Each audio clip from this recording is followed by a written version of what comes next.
He categorically denied it. Notice that phrase. Not, "I didn't do this." Not, "I wouldn't do something like that." Not, "This is a misunderstanding." And here is what actually happened. He categorically denied it. The categorically denial is a specific instrument. When you know how it works, when you can hear the machinery operating inside the words, it sounds different than it does the first time. The first time, it sounds like innocence. The strength and totality of the denial seems like evidence that the accused could not possibly have done what they're accused of. That's what it's designed to sound like. That's the function. The case that rocked Germany in March of 2026 involved Colleen Fernandez, a German television personality, and her ex-husband. Fernandez publicly accused him of spreading intimate images of her online.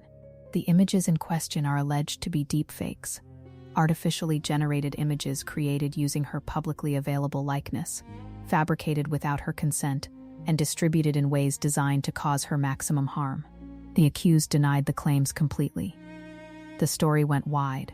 Germany, which had been grappling with the implications of image-based abuse legislation for years, found itself with a case that put a face, a recognizable face, on a crime that had previously been abstracted into statistics.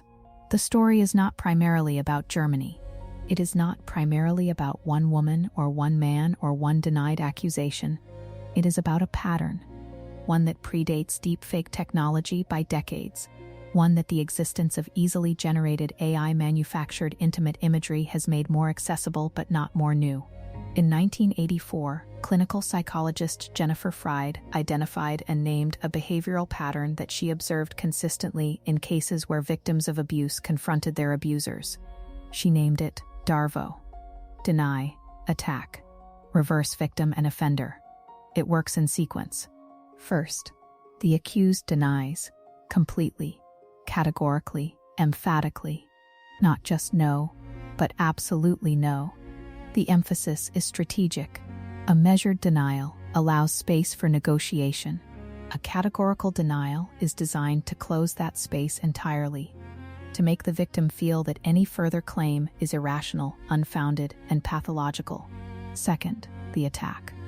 This follows inevitably from the categorical denial because the victim has now, by reporting, created a conflict.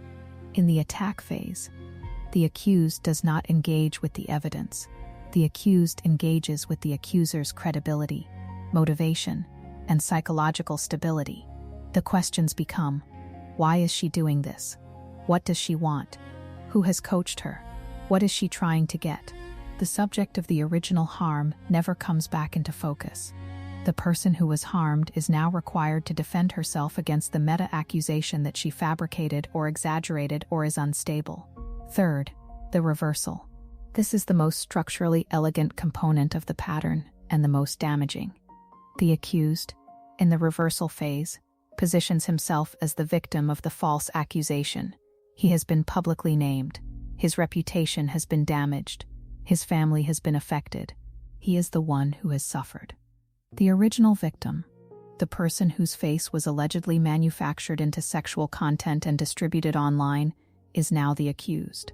She did this to him. DARVO is effective because it works on a structural vulnerability in how human beings process conflict. Most people, when they encounter total emphatic denial from someone they know, experience doubt, not because they believe the denial, because the confidence of the denial is itself a form of evidence, and we are not wired to discount it cleanly. The categorical denial is not about truth. It is about leverage. Deepfake intimate imagery is the most recent evolution of a category of abuse that has existed since photography. Before digital manipulation, non-consensual intimate images required possession of real photographs. The harm was real, but the logistics constrained who could inflict it, and at what scale. The internet expanded the distribution capability. The smartphone expanded the creation capability. Deepfake technology has now eliminated the requirement that a real intimate image exist at all. This is the specific cruelty of the new landscape. In a previous era of image-based abuse, the victim knew that the image circulating of her was real, that it had been taken in a specific moment, under specific circumstances, and that the violation had a physical history. The violation was documentable. Deepfake abuse removes the documentary history. The image did not come from a camera. It came from an algorithm fed by publicly available photographs of a face, photographs that exist because the victim is a public figure, because she smiled in the background of someone's photo, because her face appeared in a film or an advertisement or a social media post. The weapon was built from material she did not consent to provide for this purpose, but that she could not have withheld without ceasing to exist publicly at all. And when she reports it, the first response from the accused is categorical denial. Now she has to prove it. She has to prove not only that the images exist and that they are false, but that the person she is accusing specifically created or distributed them. Digital forensics can sometimes help. IP logs, metadata, pattern analysis, but the tools of investigation are available to everyone with resources. And the person who created the images, if they chose to cover their tracks, has the same access to anonymization technology as investigators have to tracing tools. The Colleen Fernandez case is significant in Germany, partly because of who she is. She is not a private individual. She has a public profile. She has the resources and the platform to name her accusation publicly, to retain legal representation, and to have the case reported on by major news organizations. The vast majority of women who are targeted by image-based abuse, including deepfake intimate images, have none of those resources. They do not get BBC coverage of their denial. They navigate the process alone, with their employer potentially seeing the images before their attorney does, with their community forming opinions before any investigation has concluded.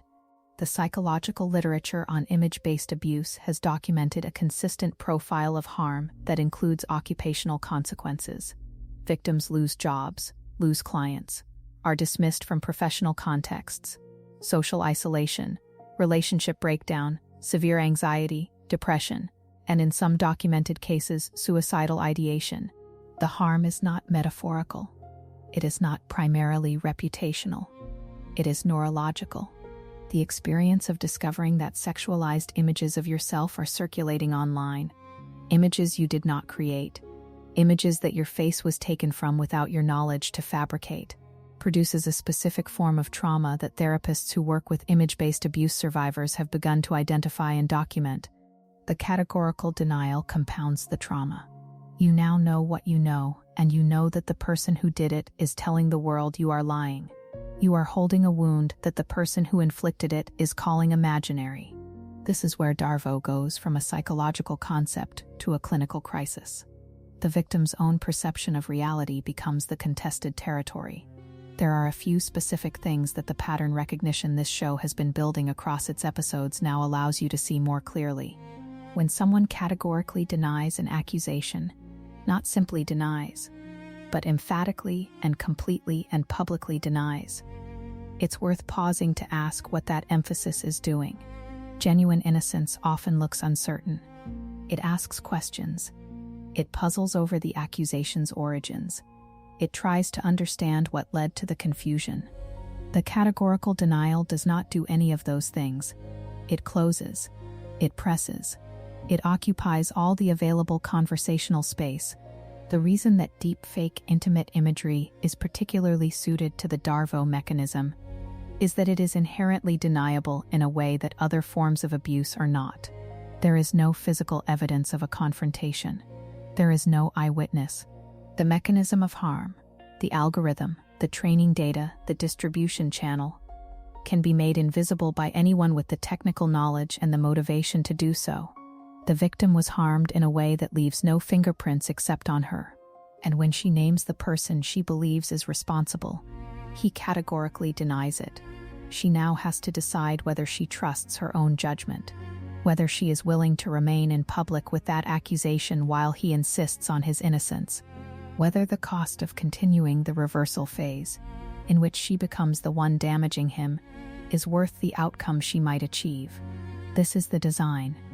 This is what the pattern is designed to produce, not a specific outcome in a specific courtroom, a general effect, the silencing of reports before they become sustained accusations, the privatization of harm that is always easiest managed in private.